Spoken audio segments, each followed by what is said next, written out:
So while we have you here as our laureate, I want to take a special advantage to say, if you think back, 30 years ago, 40 years ago, you had to help pioneer an education system for what is Bangladesh today.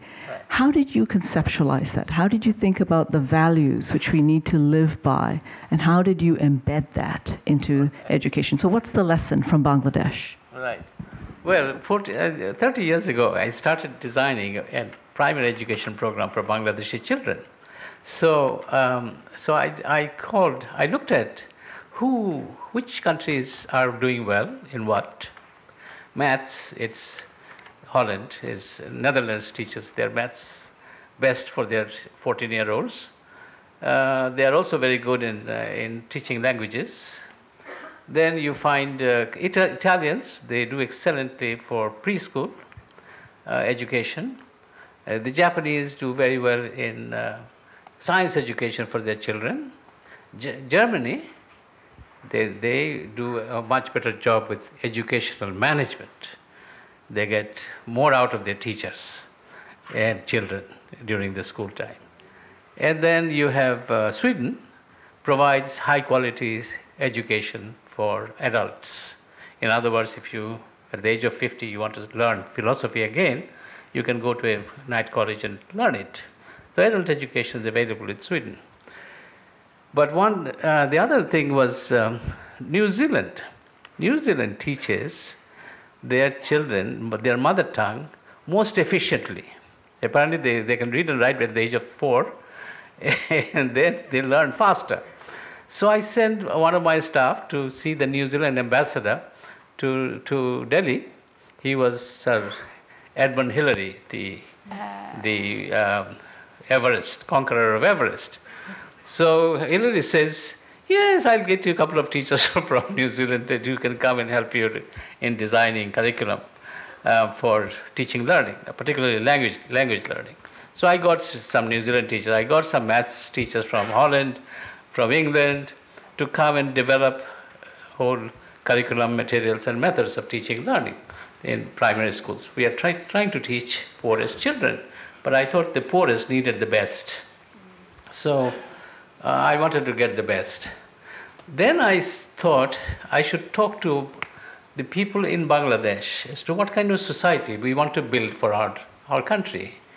What do they need? Do we need competitive society? Do we need cooperative society? What kind of wealth do we have? What do we have in Bangladesh? Soil, water. The science education will have to be built on understanding the capacity of soil and how water is absorbed and how crops are, biotechnology, all kinds of things like that. So, and then I asked a group of artists to come in and say that, tell me what kind of society you want to build in Bangladesh. One artist said, you have to teach them how to do art in primary school.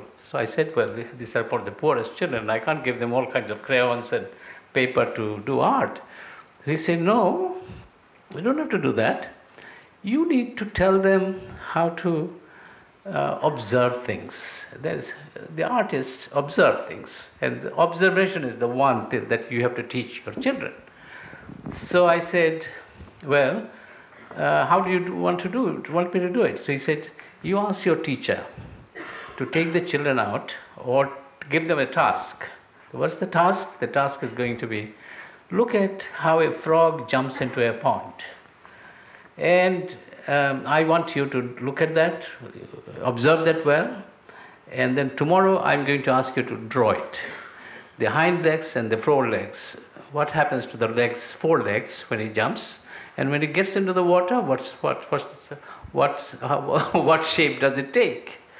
So the teachers, so the teacher gives them this kind of exercise. So the children learn how to observe things.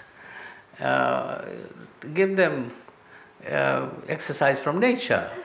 Look at leaves, what the shapes of leaves. Ask them to come and draw, things like that. So you don't have to spend a lot of money to teach observation. So he was one of those very unusual person who thought that I should do that. So we have collected a lot of people's advice and counsel to try and get the best curriculum materials and methodology of teaching learning in our schools. So that was one thing. The other thing that I wanted to say about the problems we have in Bangladesh, trying to feed our people. We have 160 million people and land mass very small, and we have to produce enough food to feed them. Now, the report came out in 1990. It said, by UNDP, it said that Bangladesh's agriculture has reached its peak. Why? Because the level of education of farmers, it cannot go any further.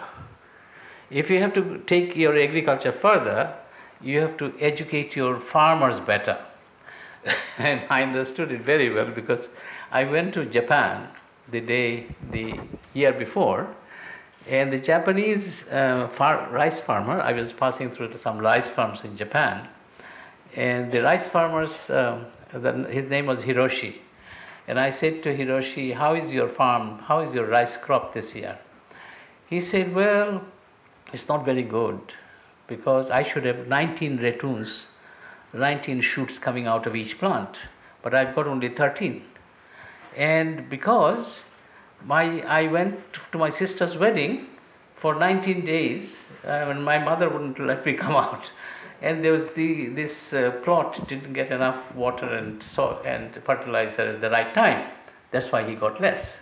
So this farmer could quantify, evaluate, monitor what was happening to his plot. But if you ask a Bangladeshi farmer, he says, Allah is giving me good crop.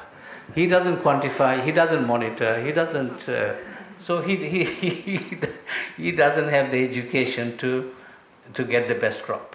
That's what it means. So when you say that farmers need to be educated, it doesn't mean that he needs to be educated in agriculture. He needs to be educated in how to measure progress. That's what it means. Thank you. Thank you so much for sharing those stories. There was a lot of wisdom in those stories.